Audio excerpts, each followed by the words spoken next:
Assalamualaikum warahmatullahi wabarakatuh. Guru semangat, kamu menumpuk lom dengan luntuan Imran Pasir. Rakan lun yang di Malaysia, sabar rakan sesuai aja yang kata pegah beklam, mbak fun pack lun baru dan beklam dalam pegat video live.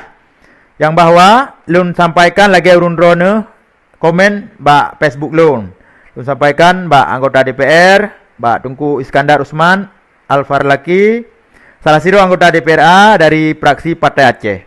Beliau nyan kagak upayakan dengan sungguh-sungguh buno tanggal 27 April 2020 kagak kirim surat resmi untuk Bapak PLT Gubernur, yaitu Bapak Haji Nova Iriansyah.